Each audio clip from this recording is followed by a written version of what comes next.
Hey coaches, welcome to this week's episode of Endurance Coaching Business. I'm Cam Linksford from Training Tilt. We provide an all-in-one platform for everything a coach needs to create, grow and scale their endurance coaching business. Talking about that, we're talking about scale today. So a lot of the triathlon and running coaches that come to Training Tilt looking for a way that they can take their one-on-one coaching business that they've realized has a revenue ceiling, as every services business does. I've talked about this a lot before. I'll link in some posts that I've written about this. But basically, a services business, a coaching business, if you're doing one-on-one coaching, it takes so many hours to coach an individual athlete, and there's only so many hours in a week, so you can only coach so many athletes. So when you calculate your charge per athlete by the number of athletes you can service before the quality starts to degrade, that's how you figure out your revenue ceiling as a coaching business. So to break through that revenue ceiling, you need to start offering some products and services that are more scalable. So we'll talk more about that and how to do that. In this episode, we're talking about 5 principles to think about when you're trying to scale your coaching business. So back to Training Tilt, we offer all of the tools that you need to create a scalable coaching business. So this is really the crux of our software. So let's talk about these 5 principles. So breaking away from the one-on-one coaching model is a challenge. Now, I never recommend that you just replace one-on-one coaching with one-to-many coaching and don't do one-on-one coaching, because 2 reasons really. For one, one-on-one coaching is what coaches love to do. Athletes get real value out of it. You can help athletes. You can really touch their lives in a really personal way. Plus, it proves your ability as a coach that you know what you're talking about, that you've got skills. So if you just, as a coach, just trying to do this one-to-many only group coaching and you've never coached individuals, you're unlikely to have the credibility or probably even the skills to coach people in a group. So this shift is more like a focus shift. So you still have some one-on-one coaching, but you focus to a one-to-many coaching. Coaching groups is one example of it, where you can really blast through that ceiling, where you can coach many more athletes in a larger and larger coaching group without worrying about not being able to scale past a certain amount of revenue. So the principles we're going to talk about. So first we're going to talk about continuous skill enhancement is probably the most important one.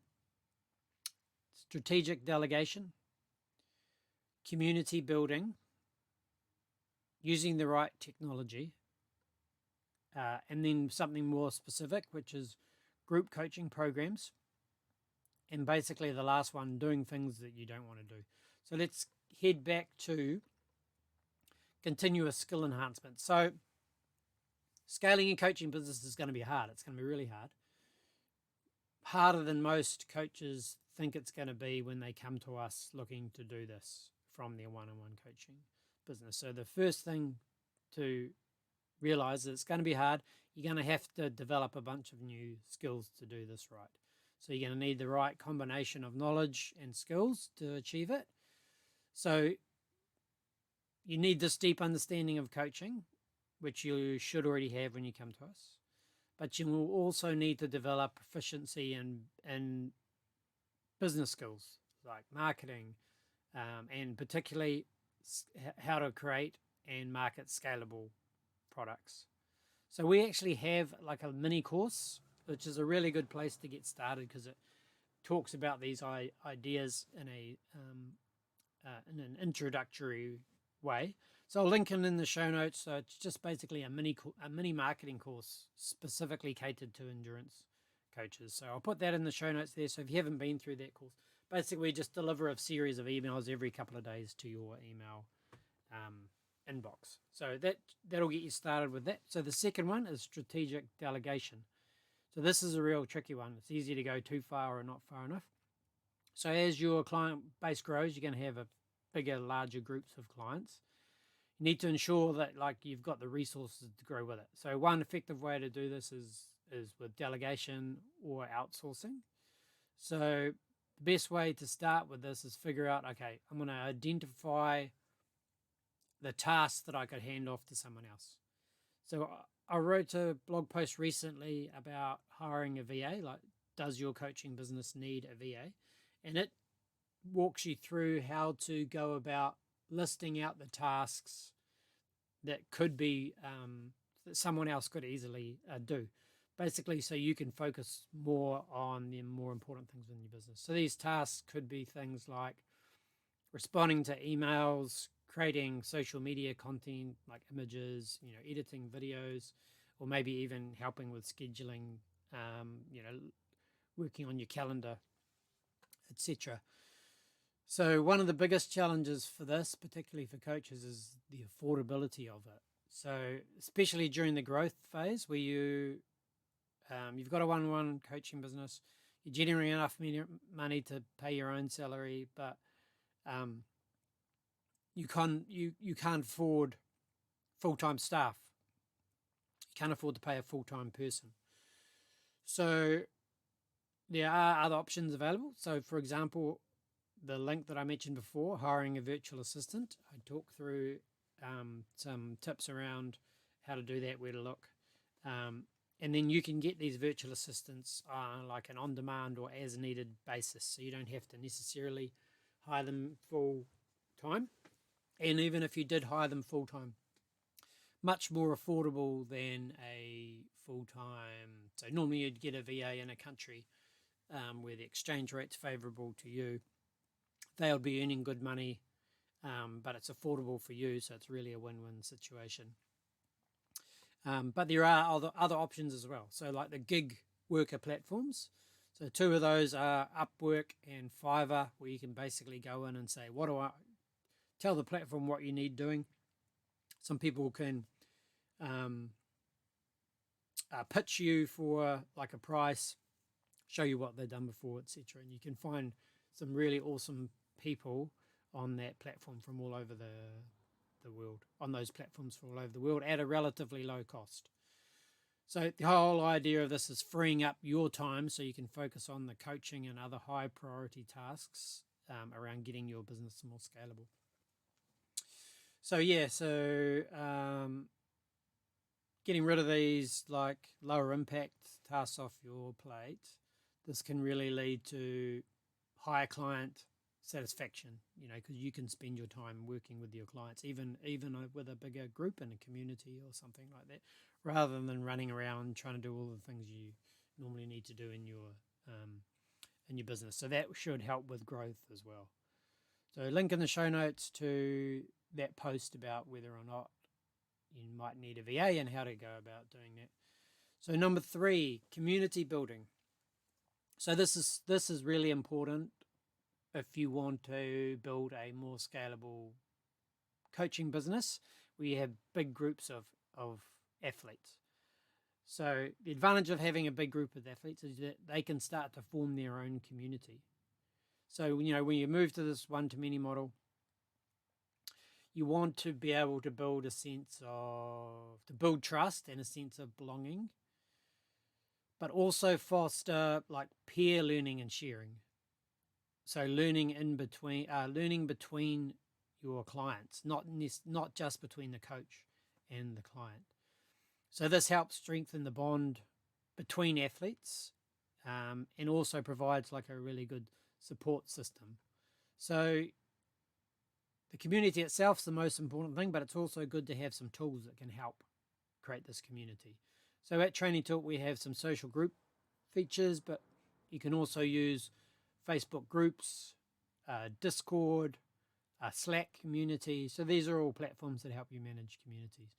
But the tools are great, but ultimately it's the culture that you foster within the community that will make the biggest difference. So you can't just set up a community and then not have a plan to how to manage it, how to look after people, how to set the culture. So that's the most important thing. So, you can do stuff without being proactive in creating group activities like team challenges or group workouts, social events, online or offline, to really strengthen that community. So that's the most important thing.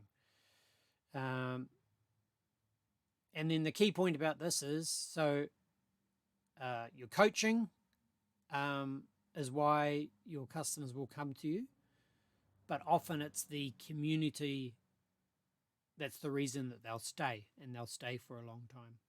So providing a supportive community where athletes can learn from you and your coaches if you've got a team of coaches, but also from each other. So you can create that loyal following. So they'll not only benefit from your coaching, but also from the support and even inspiration of other athletes in the community. So embracing the right tech. So, you could do all of this with a bunch of different platforms all cobbled together, but that takes a lot of time and it's a lot of expense. So the importance of technology, so you can't really underestimate how important it is to reach a wider group of people, to service a wider group of people. So although platforms like Training Peaks are really good coaching platforms, they're really just for one-on-one coaching. They don't quite measure up when it comes to scaling up a coaching business. And this isn't because the software isn't good, but it was just never designed to cater for the needs of coaches who aim to build a scalable coaching business. So that's where I'll give Training Tool a plug again. So unlike any other endurance coaching software on the market, we actually built Training Tool with scalability as the driving force behind everything. So we feature self-service training plans and payments, group cohort coaching, and community features. So our main goal really is to provide coaches with all the necessary tools that they need to create, manage, grow, and scale their coaching businesses without any the limits.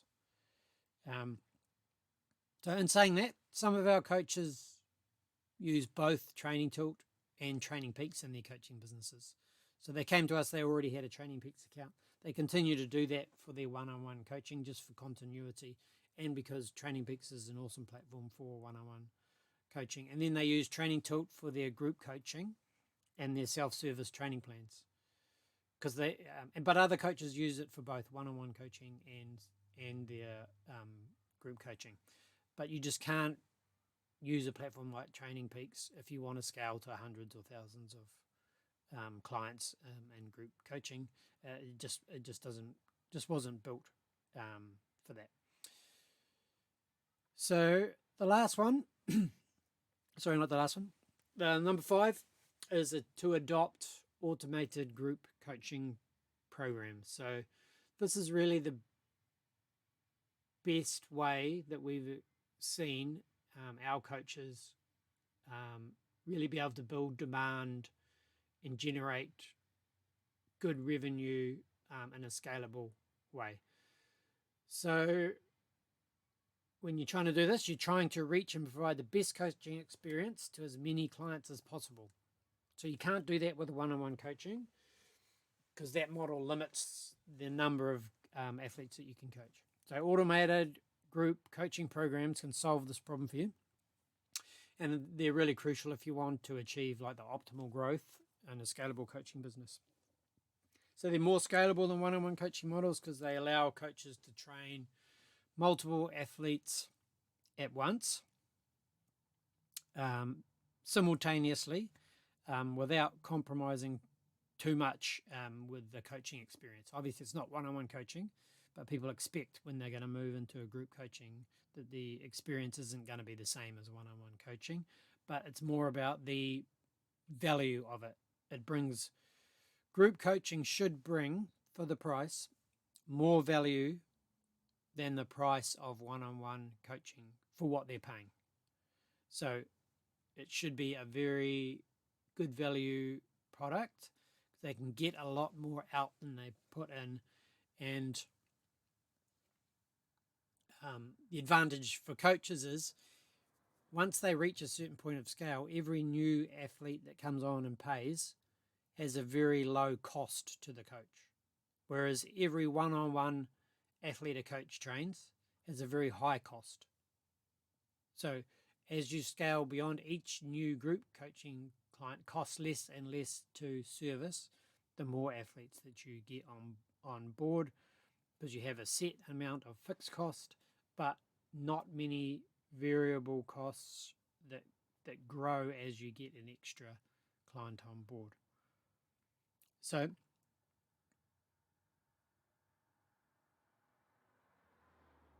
so at Training Tool, we have like automated group coaching built into the platform.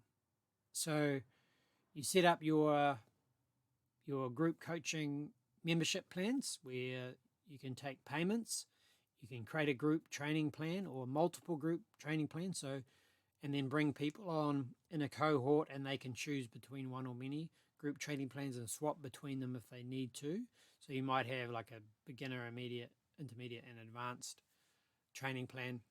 People come on, sign up to your paid membership plans, which we take care of as well. The payments are all built into it. So you can start promoting it. They can sign up and pay. They can get access to their group coaching program.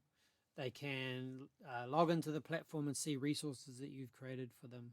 They can start communicating in the social groups, and you as a coach can start coaching and editing these group training plans in one place, and it gets applied across all of the groups automatically. So there's no need to go to each individual client to make sure they've got the right training plan. It's all managed and centrally in one place. So that way you can really focus on your coaching and then growing your business, getting more and more people on board without additional cost. So I'll put in the show notes. I've got another post that I wrote about. It's called 8 Reasons to Move from One-on-One to a Group Coaching Focus, similar to the themes that I've talked about here, but some more specific things to group coaching tools and how the group coaching works in Training Tool. So the last one for the day is embrace the suck. So doing things you don't want to do. So for most coaches, their job is their passion. So they enjoy helping others achieve their goals, reach their full potential, all of that cool stuff that comes with being a coach. However, when it comes to scaling a coaching business, you'll inevitably face some challenges that are probably not a natural fit for you. So some of these challenges are as simple things like writing a lot, being in front of a video camera, delegation and outsourcing, learning marketing and sales. Sales is a big one. A lot of coaches are reluctant to sell. So our experience is that when coaches come in to try and scale their business, they're inexperienced with this sort of thing, most of them believe that they can outsource things like marketing and then just hire an agency, and the agency will take care of the marketing and do it for them. But in reality, that approach almost always fails. While it's true that outsourcing can be a useful strategy for freeing up time and focusing on core coaching activities, it's important to recognize that some tasks just require a personal touch or really a deep understanding of your coaching principles and your business. And that's just not possible to expect an agency to come in and do that for you. And the other mistake that coaches often make is they think that sales and marketing is like a temporary thing that you do in your business. So you go, oh, I want a scalable business. Let's do like a marketing campaign, and then that'll kick it off, and then we'll just grow from there. No. So marketing and sales needs to be embedded in everything that you do in your business every day for your business for as long as your business exists. There's no such thing as like a come in and one and done marketing campaign that's going to kick off your business and then you're going to keep growing. That's just a myth. and it's not possible. So, I mean, agencies will tell you that it's possible, but basically that's what they're selling. They're selling short-term or long-term services at a quite high cost, but where marketing needs to be embedded deep into your business. So basically, coaches who want to scale their businesses, they need to learn to embrace the suck and do things they don't want to do. It's just inevitable. So this means investing time and energy into learning new skills, so writing and marketing, or simply, once you've learnt the skills, forcing yourself to tackle these tasks that you don't like, that you find unpleasant. So, I mean, these challenges are not unique to coaching businesses. So this is unique to anyone who's got a business, any entrepreneur. They all face the same obstacles when scaling businesses. Now, I experienced this exact same problem as well. I'd prefer just to be in front of my computer writing code rather than sales and marketing that is really difficult. But what I have found that over the almost 10 years of running this business is that you start to be more comfortable with all these things that you were never comfortable with before, or extremely uncomfortable with before. So it's all about doing the work, doing it over and over again, and sooner or later it'll become second nature. But it's essential, and you just won't be able to scale your coaching business if you're not prepared to do these things that are uncomfortable. So there you go. Making the switch from one-on-one to a one-to-many coaching focus is not simple, and it's not straightforward. It's a challenge, and it demands planning, hard work, discomfort, and a lot of patience. But if you follow these principles and stay focused, then you'll definitely be able to successfully scale up your business and increase both your impact on people, on people's lives, but also your income at the same time. So as always, win-win between the coach and the client is the way to go. So again, thanks for listening. And as I was saying, at Training Talk, we've got everything you need to create, build, grow, and scale your endurance coaching business. So head over to trainingtalk.com and sign up for a free trial. And I will talk to you again next week.